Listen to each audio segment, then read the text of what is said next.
commencé il y a 2 jours la tournée des ponts de Paris pour ramasser les déchets, pour sensibiliser les gens à jeter à la poubelle.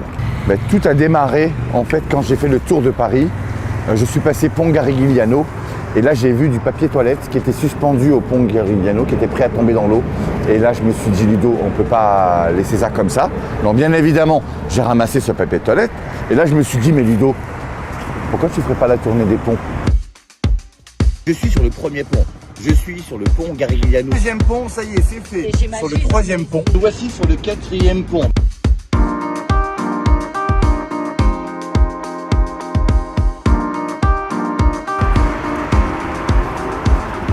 Alors ça c'est pour un kebab, hein. Ça c'est régulier. Hein.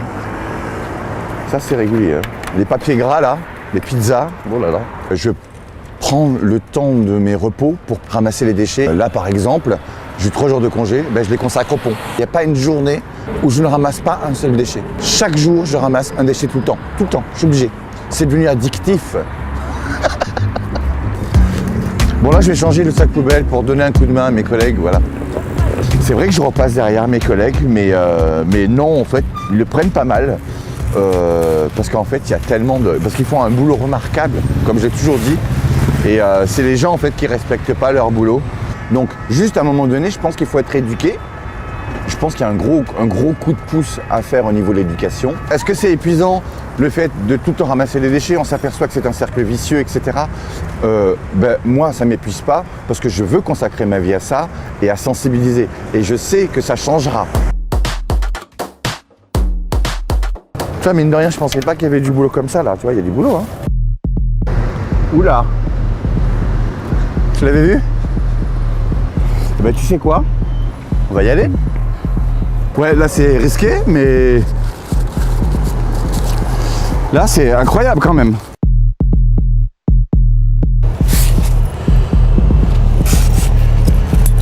Je fais extrêmement attention par ici du verre. Là c'est surtout du vide, il faut faire attention. Ne j'y pense pas. Ce qui est incroyable, c'est que dans ma vie privée, quand je vais chez ma maman, il y a un balcon. Et je vais pas sur le balcon parce que j'ai le vide qui m'attire. Et là, regarde, je suis en train de dépolluer et il n'y a rien, comme si, voilà, on y va, on fonce quoi.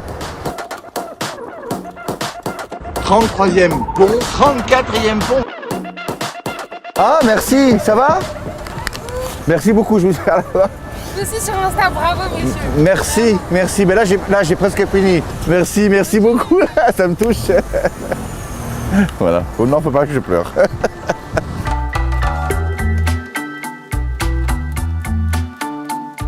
Avant ça, moi je n'étais pas quelqu'un d'intéressant, j'étais pas quelqu'un de...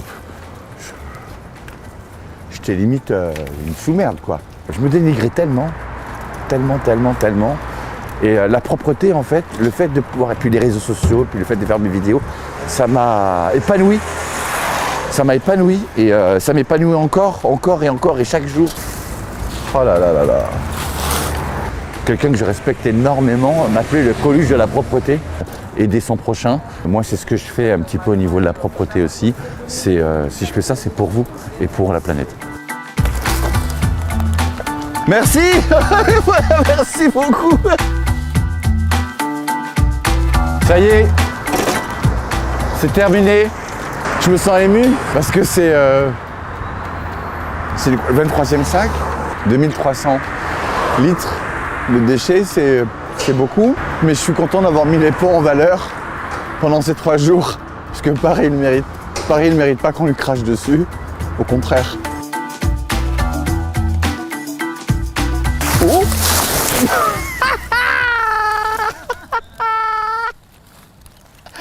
On va y arriver.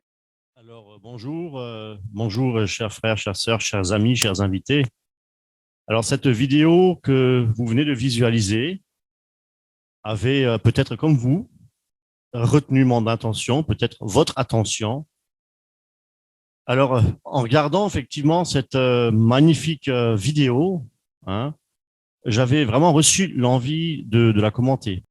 Pour moi personnellement, Ludovic exerce un acte louable de bravoure devant les hommes. Il sacrifie ses jours de repos, de congé, pour faire quoi? Pour nettoyer, pour éliminer les déchets qui recouvre 35 ponts de Paris. Il exerce aussi d'autres activités de ce genre, on a d'autres vidéos sur la Seine, les rues de Paris, au centre-ville, etc. Je dis qu'il n'y a rien à rajouter, rien. Dans son travail, effectivement, c'est vraiment bien ce qu'il fait et c'est un homme, je dirais même que je qualifierais d'exemplaire. Et le contenu de la vidéo nous révèle quoi? Nous révèle aussi les raisons et les motivations de Ludovic. À travers ses paroles, lorsqu'il dit ça me touche, il ne faut pas que je pleure. Et lorsque juste après il témoigne qu'avant cela, il n'était qui n'était pas quelqu'un d'intéressant, qu'il se sous-estimait et il se dénigrait, et son refuge, son épanouissement, eh bien, il a trouvé sur les réseaux sociaux et il en surnommait aussi le Coluche de la propreté. Et sa vocation personnelle, c'est d'aider son prochain et, comme il dit, de sauver la planète. Alors, est-ce que c'est une mauvaise chose en soi? Non, certainement pas. Moi, personnellement, je lui tire mon chapeau. Il dit encore qu'il se sent vraiment très ému, et cela face à la réaction et tous les compliments qu'il peut entendre. Et c'est vrai, pour Ludovic, c'est vraiment un succès gratifiant, c'est louable, et puis en plus, ça lui procure vraiment, on le voit, un réel plaisir. Alors moi, je trouve que c'est un merveilleux, un beau témoignage. C'est bien dommage qu'il ne se réfugie pas dans celui qui peut réellement le consoler et lui donner une réelle joie, non pas une joie éphémère, limitée et passagère. Et cette personne que je lui présente aujourd'hui, c'est Jésus-Christ. Jésus-Christ. Et Jésus-Christ, la Bible nous enseigne qu'il n'y a rien de bon dans le cœur de l'homme. C'est ce que Jésus-Christ, vanité des vanités. Tout est vanité et tout est la poursuite du vent. C'est triste de se consacrer, de consacrer toute son énergie et son temps dans les choses périssables. Jésus-Christ nous enseigne dans Matthieu chapitre 24 que le ciel et la terre passeront, mais les paroles de Christ ne passeront point. Et c'est triste dans le sens où la vie de Christ en nous n'est pas active. Faire le bien autour de soi avec un réel engagement, avec une sincérité de cœur, avec un réel sacrifice volontaire, si ce n'est pas fait à la gloire de Dieu, à la gloire du Seigneur, cela n'a aucune valeur aux yeux de Dieu. Et le sacrifice auquel le Seigneur, auquel Dieu prend plaisir, nous pouvons le trouver dans Hébreux au chapitre 13. Hébreux, chapitre 13, les versets 15. Je vais lire à partir du verset 14. Car nous n'avons point ici-bas de cité permanente, mais nous cherchons celle qui est à venir. Par lui, offrant sans cesse à Dieu un sacrifice de louange, c'est-à-dire le fruit des lèvres qui confessent son nom, et n'oubliez pas la bienfaisance et la libéralité, car c'est de tels sacrifices que Dieu prend plaisir. Amen. Alors, mes amis, comprenez bien que l'auteur de l'Épître aux Hébreux déclare que le chrétien n'a pas ici-bas une demeure éternelle, du fait que nous mourrons tous un jour, et de plus, Christ nous apprend que le ciel et la terre passeront. Et c'est pourquoi notre avenir n'est pas dans ce monde, mais nous, les chrétiens, nous attendons autre chose. Nous attendons quelque chose de bien meilleur, ce que Christ nous a promis, ce que Dieu nous a promis, à savoir la nouvelle terre et les nouveaux cieux. Aujourd'hui, plus que jamais, l'écologie, l'environnement est devenu un souci d'ordre public. Tout ce qu'on veut faire, c'est sauver la planète. Alors, posons-nous la question, est-ce que sauver la planète, est-ce réellement le plan de Dieu, le souci de notre grand Dieu d'Israël? Alors, pour avoir la réponse, il suffit de citer le passage le plus célèbre que tout le monde connaît du Nouveau Testament. Alors, c'est Jean chapitre 3, verset 16, où il est dit, « Car Dieu a tant aimé le monde qu'il a donné son Fils unique afin que quiconque croit en lui ne périsse point, mais qu'il ait la vie éternelle. Dieu, en effet, n'a pas envoyé son Fils dans le monde pour juger, pour qu'il juge le monde, mais pour que le monde soit sauvé par lui. » Je répète juste le verset 17. « Dieu, en effet, n'a pas envoyé son Fils dans le monde pour qu'il juge le monde, mais pour que le monde soit sauvé par lui. » C'est pourquoi Jésus-Christ est un Dieu sauveur. C'est Emmanuel, Dieu avec nous pour sauver les âmes perdues. Alléluia. L'amour de Dieu pour les citoyens du monde entier, je dis bien, consiste-t-il à sauver la planète qui un jour, selon le décret de Dieu, disparaîtra, comme dit la parole de Dieu? Ou bien l'amour de Dieu pour les gens du monde consiste-t-il à sauver les hommes, les femmes, les enfants, à savoir tous les habitants de cette planète Terre? Comprenez bien, Dieu a pris, quand il est descendu sur terre, il a pris un corps semblable au nôtre, pour faire en fait la volonté de son Père et pour nous faire connaître son Père. Alléluia. Et la volonté du Père, c'est de quoi? C'est de nous accorder la vie éternelle. Alors, voulez-vous obtenir la vie éternelle avec toutes ces merveilleuses promesses pour ses enfants? Je crois que oui. Eh bien, qu'est-ce que c'est que la vie éternelle? La vie éternelle, c'est de reconnaître que Dieu est créateur de toutes choses, qu'il est l'unique et le seul vrai Dieu et son Fils unique Jésus-Christ qu'il a envoyé pour nous arracher des ténèbres et qui est venu aussi nous sauver, nous envoyer, oui, pour nous arracher aussi du juste jugement de Dieu et de sa colère, la colère de Dieu à venir pour tous ceux qui ne veulent pas le reconnaître comme véritable Dieu. Et pour ceux qui croient à la vie éternelle est accordée, cela signifie que lorsque le corps s'éteint, l'âme et l'esprit quittent le corps pour entrer en fait dans la vraie vie éternelle, dans la présence du Seigneur. Mais pour tous ceux aussi qui refusent de croire en Dieu, eh bien, ou qui se moquent de lui, un sort cruel les attend. Jésus-Christ est la vie éternelle, mes amis. C'est lui le seul chemin, c'est lui la vérité et la vie. Il est la vie éternelle, mes amis. Christ dit qu'ils sont déjà jugés. Et pourquoi? Parce qu'ils ne croient pas en celui qui leur tend la main pour les sauver justement de cette colère qui est à venir. Et qu'est-ce qui leur est réservé? Eh bien, la Bible nous dit le lac de feu, un lac de feu qui ne s'éteint jamais. La perdition éternelle, loin de Dieu, dans les ténèbres. Eh bien, nombreux sont ceux qui ne réalisent pas que Dieu est vrai, que Dieu est vivant et qu'il est aussi juste dans ses jugements, dans sa sentence. Et ils ne reconnaissent pas Dieu. Il y en a qui se moquent de lui. Il y en a qui se moquent des chrétiens. Eh bien, celui qui se moque des chrétiens se moque de Dieu, tout simplement. Et ils vont jusqu'à dire non, je veux pas de Dieu, je préfère même aller en enfer parce qu'au moins en enfer, je ne m'ennuie pas. Je serai avec le diable et comme ça, je pourrais m'amuser, je pourrais faire la fête. Mes amis, quelle inconscience. Je dirais que c'est une inconscience parce que si réellement ils savent ce qu'il y a derrière dans cette mort éternelle ou cette vie éternelle dans les ténèbres, eh bien, je pense qu'il prendra vite compte de l'erreur, de la gravité de ce qu'ils disent. Eh bien, je qualifierais ça d'inconscience, mes amis.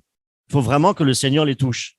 Et j'aimerais à cet effet aussi lire quelques versets des Saintes Écritures pour éveiller justement les consciences.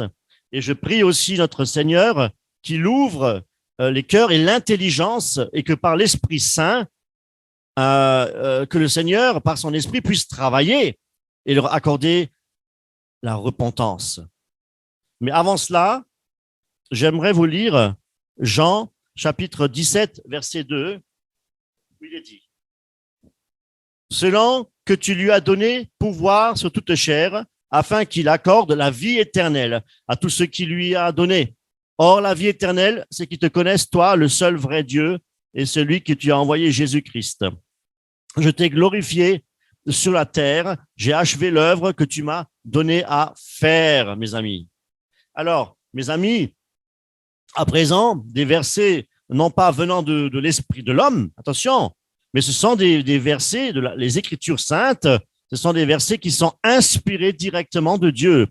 Hein, car il est dit dans les Saintes Écritures que toute parole est écrite et inspirée par Dieu.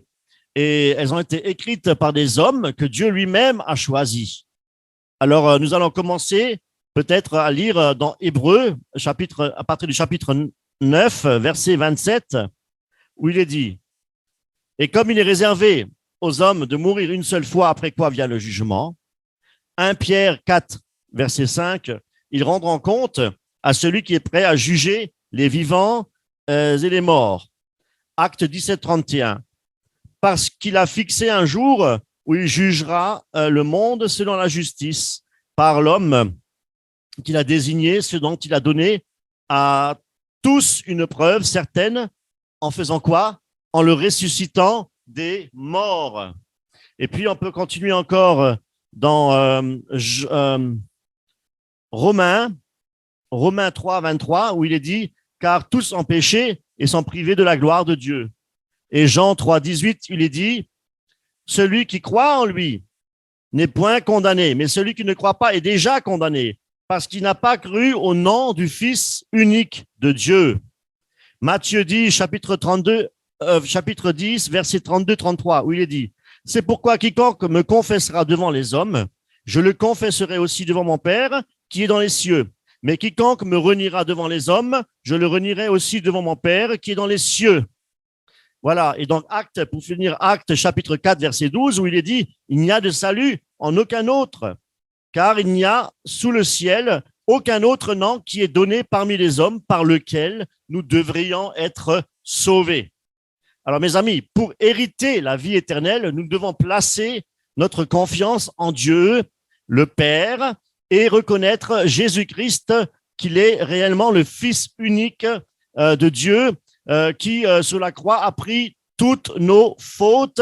Il s'est chargé de nos iniquités. Il a pris nos péchés sur lui. Il a pris à la place.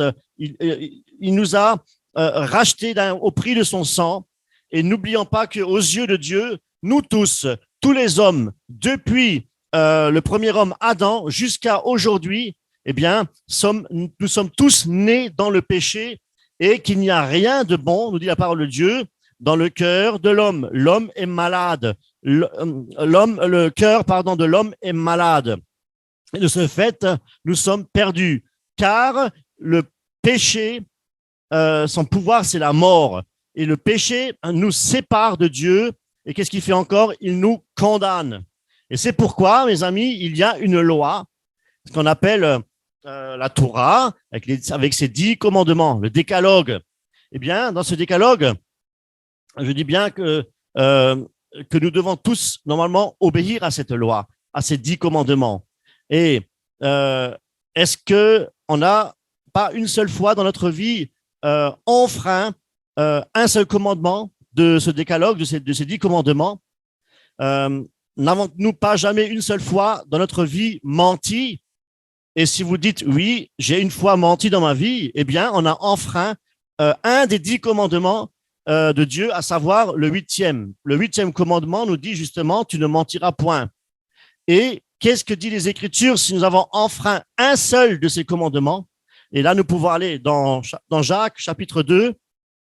Jacques, chapitre 2, verset 9. En effet, celui qui désobéit à un seul commandement de la loi, même s'il obéit à tous les autres, sera coupable à l'égard de toute la loi. Ecclésiaste, chapitre 7, verset 20. Non, il n'y a sur la terre point d'homme juste qui fasse le bien et qui ne pêche jamais. Nous sommes tous des pécheurs, hein, de par notre nature pécheresse, de par le péché qui est entré dans le monde, par la désobéissance de l'homme.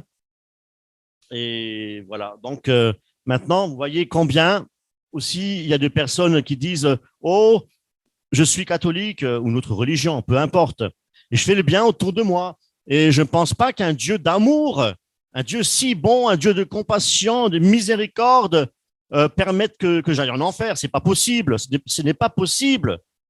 Il faut comprendre que nous ne sommes pas sauvés, mes amis, par les œuvres, même par les bonnes œuvres, aussi belles et grandes soient-elles. Connaissez-vous le mouvement philosophique de l'humanisme de la Renaissance? Eh bien, qui est vraiment une grave hérésie, une grande séduction de nos jours. Hein. Et Monsieur Ludovic de la vidéo, lui, était un acteur, il était réellement un acteur de ce mouvement. Alors, il s'agit en fait de l'écologie humaniste. Donc, avec ces trois raisons du développement durable, vous connaissez tous, vous avez déjà tous entendu parler du développement durable. Eh bien, à savoir, ici, on parle de l'environnement comme quelque chose vraiment de nécessaire, très important. L'homme au centre, ayant toujours comme objectif de faire quoi? De trouver des solutions aux problèmes. Pour faire quoi? Pour glorifier Dieu? Non, pour satisfaire l'homme, pour satisfaire les humains. Et bien sûr, l'économie aussi, et c'est le moyen. C'est aussi le moyen. Alors, nous connaissons tous les groupes d'opérations déchets. Hein, on les voit souvent dans les reportages, même des jeunes périscolaires, des choses comme ça, des enfants, voilà, et ils se retrouvent au bord de la plage avec des sachets pour ramasser les déchets, etc. Eh bien, dans la philosophie humanitaire, Dieu est exclu des projets. C'est l'homme qui est au centre de toutes ses actions. L'humanisme, c'est une doctrine qui vise à l'épanouissement de l'être humain, de l'homme. L'homme, il peut atteindre les choses, même la vérité, par ses actes, par sa propre raison et par les bons sentiments de son cœur.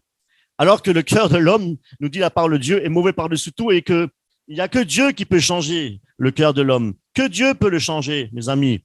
Donc, ils mettent leur foi dans l'homme, dans l'humanisme, dans sa propre sagesse, la sagesse de l'homme, la philosophie, la sagesse de l'homme.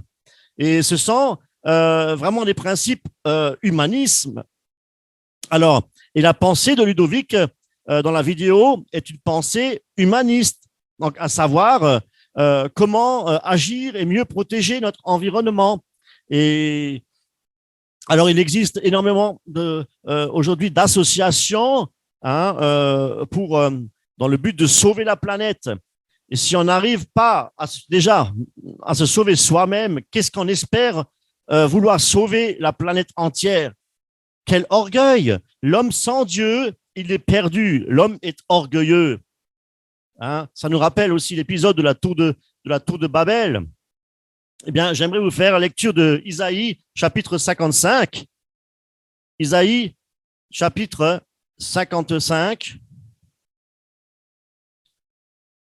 du verset 8, de 8 à 9, où il est dit « Car mes pensées ne sont pas vos pensées, et mes voix ne sont pas vos voix. Mes voix, dit l'Éternel. Autant les cieux sont élevés au-dessus de la terre, autant mes voix sont élevées au-dessus de vos voix et mes pensées au-dessus de vos pensées. » Alors, excusez-moi.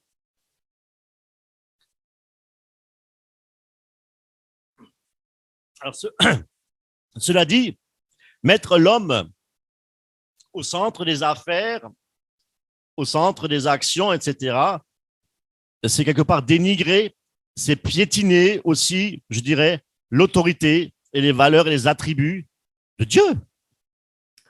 C'est placer notre confiance en l'homme, alors on vient de le voir, qu'il n'y a rien de bon dans le cœur de l'homme. La Bible dit que le cœur de l'homme est tortueux par-dessus tout. Et c'est pourquoi l'humanisme est une doctrine dangereuse, c'est une doctrine antiscripturaire. Ce sont des philosophies humaines et même trompeuses, nous dit la parole. Alors, Colossiens, chapitre 2, verset 8. Prenez garde que personne ne fasse de vous sa proie par la philosophie et par une vaine tromperie, s'appuyant sur la tradition des hommes, sur les rudiments du monde et non sur Christ. Ça, c'est la philosophie. Mes amis. Alors, et Christ de dire, dans Matthieu 7, verset 17, « Tout bon arbre porte de bons fruits, mais le mauvais arbre porte de mauvais fruits. » Dans la Bible, mes amis, l'arbre a une signification particulière. La Bible parle d'arbres verts aussi, là où les nations, quand ils servaient les faux dieux, alors ils avaient, sous les arbres verts, bâti des idoles, ils avaient offert des sacrifices, ils se sont prostitués sous les arbres verts, et même les morts en sacrifice qui étaient autour de l'autel, aussi, ils étaient aussi sous les arbres verts. Donc, il faut comprendre que ni l'arbre vert, ni l'arbre sec ne peuvent produire de fruits. Et c'est pourquoi l'arbre sans fruits ne sert à rien, juste à être jeté et jeté dans le feu.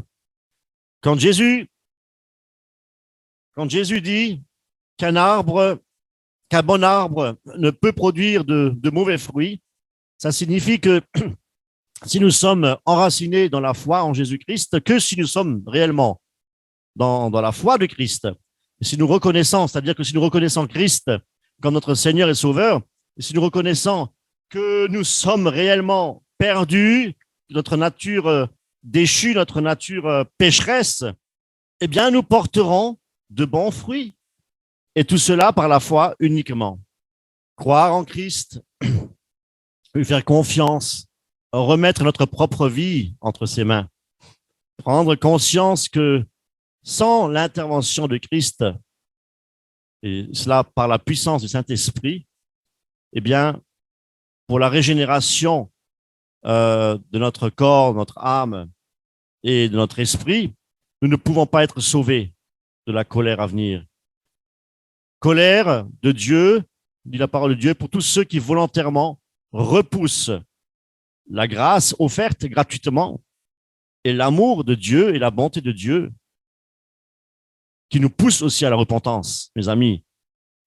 Le message du 21e siècle ne devrait pas être changer le monde comme le chantait Michael Jackson dans les années 90, A Heal the World,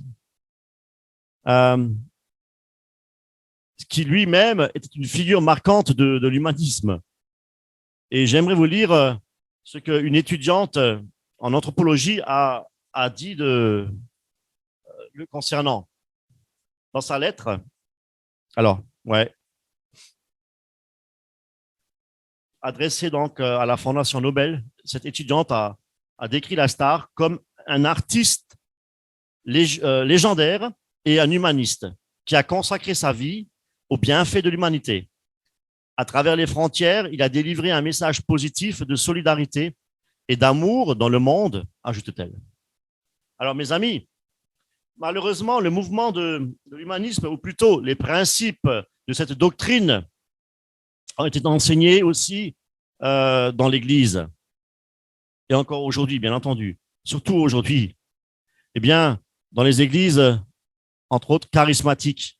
C'est vrai, pour ne citer que Joyce Meyer, il y a souvent des termes empruntés de la philosophie humaniste, comme le vocabulaire positif, solidarité, amour, réussite, libre arbitre, etc. D'ailleurs, une vidéo qui s'intitule justement « Le pouvoir du libre arbitre ». Et en philosophie, le libre arbitre représente le pouvoir de la volonté. Et d'après les Écritures, nous devons soumettre notre volonté à Dieu et ne plus agir selon notre propre volonté. Et Christ lui-même disait à son Père, à Dieu son Père, non pas ma volonté, mais ta volonté. Tout cela pour vous dire que notre Dieu nous aime au point qu'il a envoyé son propre Fils sur la terre. Pourquoi? Pour nous sauver. Nous sauver de quoi? Nous sauver de la colère à venir. Et les incrédules, tous ceux qui ne reconnaissent pas Christ comme étant le Fils de Dieu, eh bien, ils n'auront pas la vie éternelle et les temps de feu leur sera réservé. Non pas que Dieu est méchant, non. La Bible nous dit que Dieu est amour. Les attributs de Dieu, c'est l'amour agapé, non pas un amour égoïste, un amour agapé, un amour qui se donne, non pas un amour qui donne pour recevoir la reconnaissance ou quoi que ce soit. Absolument pas. Dieu est amour et miséricorde parce qu'il ne veut qu'aucun ne périsse, mais que tous parviennent à la repentance.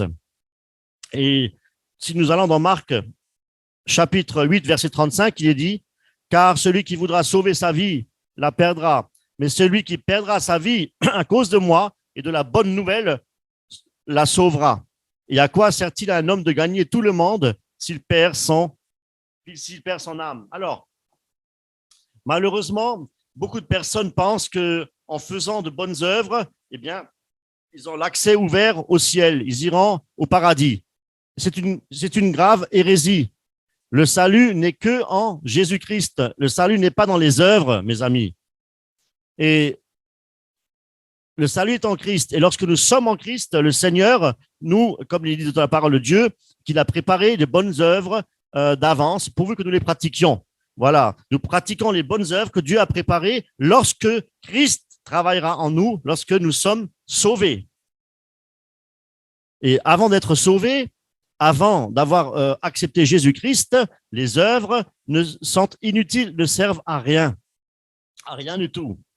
Les bonnes œuvres, c'est en Jésus-Christ, mes amis. Nous allons dans Actes chapitre 4, verset 12, où il est dit « Il n'y a de salut en aucun autre. Il n'y a sous le ciel aucun autre nom qui a été donné parmi les hommes par lequel nous devrions être sauvés. » Et ce n'est pas, Hébreux 9, 25, et ce n'est pas pour s'offrir lui-même plusieurs fois qui est entré comme le souverain sacrificateur entre chaque année dans le sanctuaire avec du sang étranger. Autrement, il aurait fallu qu'il eût souffert plusieurs fois depuis la création du monde, tandis que maintenant, à la fin des siècles, il a paru une seule fois pour abolir le péché par son sacrifice. Non pas les commandements, mais le péché. Et comme il est réservé aux hommes de mourir une seule fois, après quoi vient le jugement. De même, Christ s'est offert une seule fois pour porter les péchés de plusieurs. Apparaîtra sans péché une seconde fois à ceux qui l'attendent. Pourquoi? Pour leur salut, mes amis, pour leur salut. Et la bonne nouvelle, mes amis, c'est que Christ revient. Jésus-Christ va revenir. Et nous, les chrétiens, nous l'attendons pour notre rédemption définitive et finale. Et pour tous ceux qui croient recevoir de Dieu la vie éternelle en pratiquant le bien, voici ce que Jésus-Christ lui-même déclare. Et là, nous pouvons lire dans Matthieu chapitre 6, verset 1. « Gardez-vous de pratiquer votre justice devant les hommes pour en être vus, autrement vous n'aurez point de récompense auprès de votre Père qui est dans les cieux. » Luc 16, 15. Jésus leur dit, « Vous cherchez à paraître juste devant les hommes, mais Dieu connaît vos cœurs, car ce qui est élevé parmi les hommes est une abomination devant Dieu. » Jean 5, verset 44. Comment pouvez-vous croire, vous qui tirez votre gloire les uns les autres et qui ne cherchez point la gloire qui vient de Dieu seul? Jean 12, 43. Car ils aimèrent la gloire des hommes plus que la gloire de Dieu. Plus que la gloire de Dieu. Ce qui définit bien la philosophie humaniste, justement. Bien notre Dieu qui juge le péché par sa sainte colère, c'est un juste jugement. Les conséquences du péché, nous dit la parole de Dieu, c'est la mort éternelle. Et Dieu, dans son amour, il désire quoi? La mort du pécheur? Non, justement, il nous dit, il désire le salut, il désire sauver. Et ceux qui ne croient pas au Fils et qui ne l'acceptent pas comme leur sauveur et leur Seigneur, eh bien, malheureusement, ils seront jugés au jour de sa colère. Ce sera terrible, terrifiant. Et leur sort sera quoi? L'étang de feu, qu'on appelle la Guéhenne, ou communément appelé l'enfer. L'enfer, un lieu de tourment, tourmenté jour et nuit, dans l'obscurité, loin de la face de Dieu et dans les ténèbres. Alors, c'est vrai que l'homme peut beaucoup de choses, mais il n'a pas cette possibilité, ce pouvoir d'échapper à cette tragique mort. C'est vrai, tout le monde doit passer par cette mort qui n'est, en fait, d'après la parole de Dieu, ce n'est qu'un passage de ce monde, de ce monde dans l'autre monde. Excusez-moi. Jésus-Christ a dit, je suis le chemin, la vérité et la vie. Nul ne vient au Père que par moi. Alors, voulons-nous emprunter le chemin de l'humanisme? Voulons-nous emprunter le chemin de la religion, sachant qu'aucune religion ne sauve? Jésus-Christ, lui, seul, a le pouvoir de la vie et de la mort. Il a vaincu Satan sur la croix. Le sang de Christ a été versé pour toute l'humanité, pour vous, pour moi. Et celui qui croit au Fils, qui croit au sacrifice pleinement valable, éternel de Jésus-Christ, eh bien, il ne subira pas la colère de Dieu pour son péché. Ça, c'est une bonne, très bonne nouvelle, mes amis. Parce que, justement, le Fils a pris cette colère sur lui quand, à notre place, en mourant sur la croix, mes amis. La colère de Dieu, je vous dis, c'est redoutable et terrifiant. Et c'est ce que les Écritures nous disent. Seuls ceux qui sont couverts par le sang de Christ versé à la croix, seuls ceux-là auront l'assurance d'être préservés le jour du Seigneur, le jour du Seigneur de la colère de Dieu à venir. Mes amis, Romains 5, 9. Romains 5, 9. Puisque nous sommes maintenant considérés comme justes par nos efforts, par nos actions dans l'humanisme, au travers de la religion, au travers de notre assiduité, on va dire, dans le corps de Christ, dans toutes les, comment dire, les activités de notre Église. Non, justifié grâce à son sang, nous dit la parole de Dieu. Eh bien, nous serons bien plus forts, à plus forte raison, sauvés par lui de la colère de Dieu. Le jour du Seigneur, mes amis, ce sera un jour terrible. Le jour du Seigneur.